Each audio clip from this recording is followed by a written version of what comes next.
এতিমের সম্পদ দখল করে খায়। এই এতিম কে? এই জগতের মধ্যে সমস্ত নবীগণ হচ্ছে হাকিকি এতিম, যাকে আল্লাহ এতিম অবস্থায় পেয়েছে, মানে তিনি নিঃস্ব, তিনি শুধু আল্লাহরই, আর কারো না, তিনি শুধু আল্লাহর। এর জন্য আল্লাহ বলছে আপনি আমার নবী, আপনি আমার হাবিব, আপনি আমার রসুল। আল্লাহ বলছে আপনি আমার রহমত, আপনি আমার নিয়ামত, আপনি আমার ফজিলত, আপনি আমার হকিকত, আপনি আমার মারেফত, আপনি আমার কিতাব, আপনি আমার কোরআন, আপনি আমার মিরাজ, সাহেবে মিরাজ। তাই আল্লাহর হাবিব তিনি নিজেই এই ইয়তিম, এই এতিমের হক যখন মাইরা খাইছে, দখল করে খাইছে, আল্লাহ সাথে সাথে কোরআনের আয়াত নাজিল করেছে, সূরা নাজিল করেছে। বাবা যদি একটা প্রশ্ন করি, এই মেজাজি এতিম যদি হয় যে বাপ মা মরে গেলে যে এতিম, আমারও বাবা নাই, আমিও এতিম, আমার বাবা চলে গেছে 2008 সালে, অনেক বছর আগেই, আমিও তো এতিম। যদি এই এতিমের কথা হইতো, তাইলে আল্লাহর হাবিবের হিজরতের আগে কি কেউ মা বাপ মারা যায় নাই? ওই সময় আল্লাহ কোরআন আয়াত নাজিল করলো না কেন? আবু জাহেলারে কি অন্য কোন এতিমের মাল মাইরা খায় নাই? নূহ নবীর জমানায় কি কেউ বাপ মা মরে নাই? ঈসা নবীর জমানায় কেউ বাপ মা মরে নাই? মুসা নবীর জমানায় কেউ বাপ মা মরে নাই? ওই সময় তো কোরআনের এই সূরা নাজিল হইল না। কখন নাজিল হইল? যখন রসুলের সম্পদকে, রসুলের বাপের বিটাকে কাফেরেরা দখল করলো। আমার রসুল রাহমাতাল লিল আলামিন, তিনি প্রেম, তিনি ক্ষমাকারী, তিনি ক্ষমা করতে জানেন। আল্লাহর হাবিব এই মক্কার কাফেরদেরকে, এই গুন্ডাদেরকে, এই আত্মসাৎকারীদেরকে মক্কা বিজয়ের সময় ক্ষমা করলেন, ক্ষমা করলেন, বিনা রক্তপাতে মক্কা বিজয় লাভ করলেন। আল্লাহর হাবিবের মৌজিজা এইটা। আমার রসুল, আপনার রসুল রাহমাতাল লিল আলামিন, তিনি কখনোই যুদ্ধ করেন নাই, যুদ্ধ রসুলের উপরে চাপিয়ে দেওয়া হয়েছে। দেখেন রসুল মক্কা থেকে মদিনায় গেছে গা, হিজরত করে। উহুদের পাহাড়, যেটা উহুদের যুদ্ধ হয়েছে, উহুদের পাহাড় হলো মদিনায়। এই কাফেরেরা, এই হিন্দা, এই আবু সুফিয়ান, এরা রসুলকে আঘাত করার জন্য, রসুলকে হত্যা করার জন্য উহুদে চলে গেছে, মদিনায় চলে গেছে। বুঝছেন, দেখছেন এদের আক্রোশ এবং এরা কত নোংরা ছিল। রসুল মদিনায় চলে গেল, 600 মাইল দূরে চলে গেছে, ঝগড়া করবো না, মারামারি করবো না, হত্যা করবে না। আল্লাহ রসুল চলে গেছে, পিছে পিছে এই আবু জেহেল, আবুল আহাব, সাহেবা, উকবা প্রাইভেট লিমিটেড কোম্পানি, এরা সবাই মিলা একদম হিন্দা সহ তারা উহুদের ময়দানে যায় খাড়ায় গেছে। উহুদ পাহাড় হইল মদিনা থেকে একদম নিকটে। যারা সৌদি আরবে গিয়েছেন হজে, যারা এমনিতে গিয়েছেন, তারা দেখেছেন উহুদ পাহাড়টা এখনো যদি ছায়া দেখি পানি পিয়াস লেগে যায়, সেই জায়গায় যায় যুদ্ধ করছে। তাহলে তাদের আক্রোশ কি ছিল? মহানবী তো কারো উপরে জুলুম করে নাই, মহানবী তো কারো উপরে কারো সম্পদ মাইরা খায় নাই, নাউজুবিল্লাহ। মহানবী কি কাউকে আঘাত করেছে? না। তাহলে মহানবী কি কারণে মহানবীকে তারা হত্যা করতে চায়? মহানবীর অপরাধ কি ছিল তাদের কাছে? মহানবীর দোষ অপরাধ ছিল তাদের কাছে, কাফেরদের কাছে। মহানবী কেন সত্য বলবে? মহানবী কেন দিনের দাওয়াত দেবে? মহানবী কেন দিন প্রচার করবে? মহানবী কেন এই এতিমের হক মাইরা খায়ও না এই কথা কইব? মহানবী কেন বলবো সুদ খায়ও না? মহানবী কেন বলবো ঘুষ খায়ও না? মহানবী কেন বলবো তোমরা মন ইচ্ছা মতো চইল না, বাপ দাদার ধর্ম পালন কইল না? এর জন্য কোরআনে আল্লাহ বইলা থিছে সূরা মুমিনুনে, অধিকাংশ মানুষ তাহারা সত্যকে অপছন্দ করে। এটা কে কইছে? আল্লাহ কইছে। অনে আমাগো সমাজে প্রচলিত আছে, কিছু মানুষ বলে মানুষ সত্য কি পছন্দ করে। আল্লাহ কইতেছে অধিকাংশ মানুষ সত্যকে অপছন্দ করে।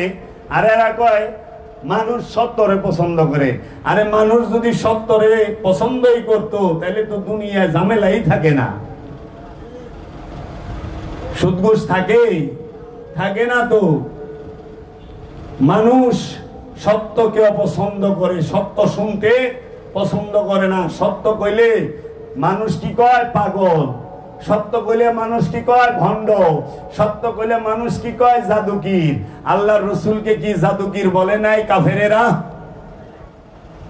কাফেরেরা কি বলে নাই? কোরআন বলতেছে কাফেরেরা বলে, হে রসুল আপনি আমাদের মতো মানুষ। কোরআন বলতেছে, আল্লাহ কইছে কাফেরেরা বলে রসুল আপনি আমাদের মতো মানুষ। আল্লাহ কইতেছে যে কাফেরেরা বলে। এখন যারা বলে রসুল আমাদের মতো মানুষ, এরা কিন্তু নিজের মুমিন ভাবে, কিন্তু আল্লাহ কয়ে দিছে কাফেরেরা কয় রসুল আমাদের মতো মানুষ। ওই যে দরবার পারে না, এটা নসিব, এটা যার যার ভাগ্য। তাই আমার রসুল এসেছে কি করার জন্য? রহমত বিলি করার জন্য, মহব্বত বিলি করার জন্য, ক্ষমা করার জন্য, পাপীকে তরানোর জন্য। আমার রসুল রাজনীতির জন্য আসে নাই। আমার রসুল এই দেশ প্রদেশ এগুলো দখল করার জন্য আসে নাই। আমার রসুল ব্যবসা বাণিজ্য করার জন্য আসে নাই। কারণ আমি কোরআনে পাই নাই। আমি কোরআনে পাই নাই। আমি কোরআনে কি পেয়েছি? কোরআনে আল্লাহ বলতেছে ইউসাব্বিহু লিল্লাহি মা ফিস সামাওয়াতি ওয়া মা ফিল আরদিল মালিকুল কুদ্দুসুল আজিজুল হাকীম ওয়াল্লাযী ইয বাআসা ফিল উম্মিয়িনা রাসূলাম মিনহুম ইয়াতলু আলাইহিম আয়াতি ওয়া ইউযাক্কিহিম ওয়া ইউআল্লিমুহুমুল কিতাবা ওয়াল হিকমা। আল্লাহর রাসূল কেন এসেছে? উম্মিয়িনা রাসূলাম মিনহুম, আমি উম্মিয়িনদের মধ্যে একজন রাসূলকে প্রেরণ করেছি, একজন রাসূলকে নির্বাচন করেছি। সে কি করবে? ইয়াতলু আলাইহিম আয়াতি, তোমাদের মধ্যে আয়াতকে তেলাওয়াত করে শোনাবে। আয়াত তেলাওয়াত করবে তোমাদের মধ্যে। আমানুদের কাছে আল্লাহর রাসূল কি করে? আয়াত তেলাওয়াত করে।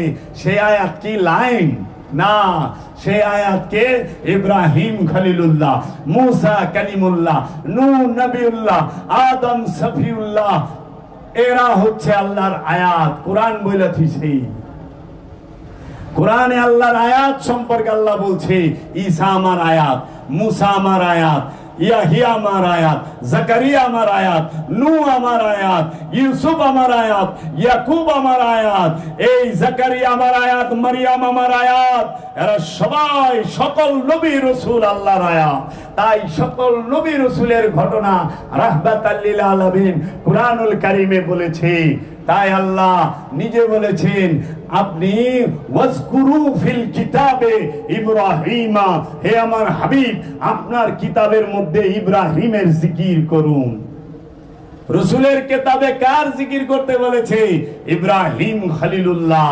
তাই আল্লাহর আয়াত হচ্ছে নবীগণ রাসূলগণ, এই নবীগণকে তিলাওয়াত করেছেন উম্মতের কাছে রাসূল। তারপরে আল্লাহ বলতেছে ওয়ায়ুযাক্কিহিম, তোমাদের নফসকে পবিত্র করবে। রাসূল কি করবে? নফসকে পবিত্র করবে। ওয়ায়ুআল্লিমুহুমুল কিতাবা, এবং তোমাদেরকে কিতাব শিক্ষা দেবে। ওয়াল হিকমাতা, এবং প্রজ্ঞার জ্ঞান দান করবে, হিকমত দান করবে। ও বাবা, রাসূলের কাজ কয়টা? 4টা পাইলাম। আয়াত তিলাওয়াত করা, নফসকে পবিত্র করা, কিতাব শিক্ষা দেওয়া এবং হিকমত দান করা। আমি তো কোথাও পাইলাম না রাসূল রাজনীতি করার লেগাইছে, রাসূল দেশ দখলের লেগাইছে। আল্লাহ কইছে সূরা ইব্রাহিমে, ওমা আরসালনা ইল্লা বিলিসানি কওমিহি লিবায়্যিনা লাহুম, আমি প্রত্যেক জাতিতে প্রত্যেক ভাষায় আমার রাসূল প্রেরণ করেছি আমার নিদর্শন সমূহ বর্ণনা করার জন্য। সূরা ইব্রাহিমের 4 নম্বর আয়াতে আল্লাহ রাব্বুল আলামিন বলে রেখেছেন। তাইলে রাসূলের কাজ কি? রাসূল হারামকে কি পবিত্র বস্তুকে হালাল করবে, অপবিত্র বস্তুকে হারাম করবে। এটি হলো রাসূলের কাজ। রাসূল এর জন্য আগমন করে। এর জন্য রাসূল যখন আগমন হয়েছে তখন দেশ ছিল না, ছিল না। তখন আল্লাহ কি উচ্চারণ করেছে কোরআন নেই, আল্লাহ বলছে আমি এই কোরআনকে আরব এবং আরবের চতুর্পাশের লোকদের জন্য নাজিল করেছি আরবি ভাষায়, যেন তারা সহজে বুঝতে পারে। আমেরিকা আল্লাহ বানায় নাই, আমেরিকা মানুষ বানাইছে। আল্লাহ বানাইছে পৃথিবী, পৃথিবীর মধ্যে একটা এরিয়া লয় আমেরিকা। বাংলাদেশ আল্লাহ বানাইছে, মুক্তিযুদ্ধ কইরা বাংলাদেশের মানুষ বাঙালিরা বাংলাদেশ তৈরি করেছে, বাংলাদেশ নাম ধারণ করেছে, কিন্তু এই পৃথিবীর জমিন আল্লাহ সৃষ্টি করেছে। আল্লাহ পৃথিবী সৃষ্টি করেছে, কোন দেশের নাম আল্লাহ দেয় না, দিছে না। দেশের নাম ওই দেশের জনগণ দেয়, ওই দেশের জাতির পিতায় দেয়। তাই বাবারা, রসুল আসছে নফসকে পবিত্র করার জন্য। যারা নফসকে পবিত্র করতে পারে না তারা রসুলের আওলাদের কল্লা কাটে, তাই না? মাওলা হুসাইনকে কারবালায় নিয়ে গেল কেন?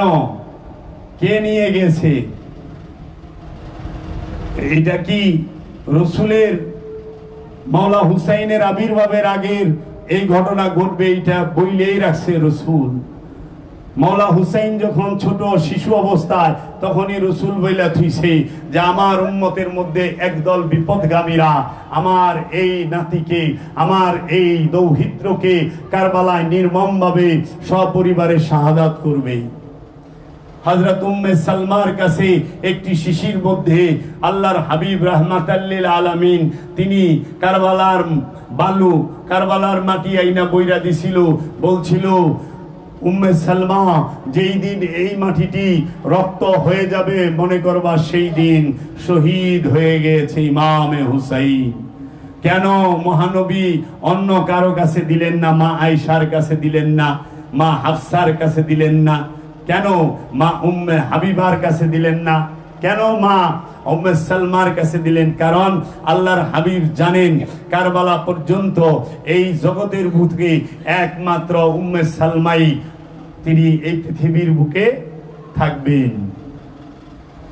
তাই আল্লাহর হাবিব বলে দিয়েছেন, আমি দেখেছি, আমি দেখতেছি একটি চক্রা পাকড়া কুকুর আমার বংশের রক্ত চাটতেছে। সেই চক্রা পাকড়া কুকুরটা ছিল সীমার। সীমারের শরীরে শ্বেত রূপ ছিল, ধবল রূপ ছিল। যখন ইমাম হুসাইন আলাইহিস সালামের বুকের উপরে উঠে সীমার, তখন মাওলা হুসাইন সীমারের দিকে তাকায়া বলে, আমার নানা জান বলেছিলেন এক চক্রা পাকড়া কুকুর আমার বংশের রক্ত চাটবে। এই সেই কুকুর। কে? সীমা।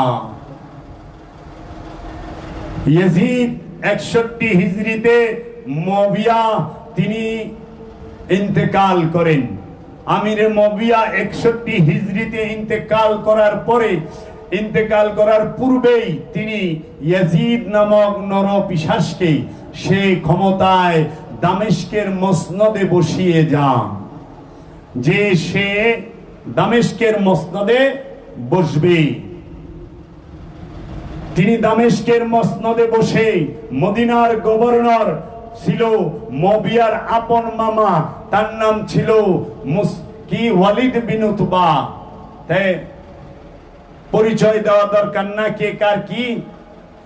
মাওলা হুসাইনের বাবার নাম মাওলা আলী, মাওলা হুসাইনের মার নাম সৈয়দাতুন নিসা মা ফাতিমা, মাওলা হুসাইনের নানার নাম মুহাম্মদ সাল্লাল্লাহু আলাইহি ওয়াসাল্লাম, মাওলা হুসাইনের দাদার নাম ইমাম আবু তালিব আলাইহিস সালাতু ওয়াস সালাম, মাওলা হুসাইনের বড় বাবার নাম ইমাম আব্দুল মুত্তালিব আলাইহিস সালাতু ওয়াস সালাম।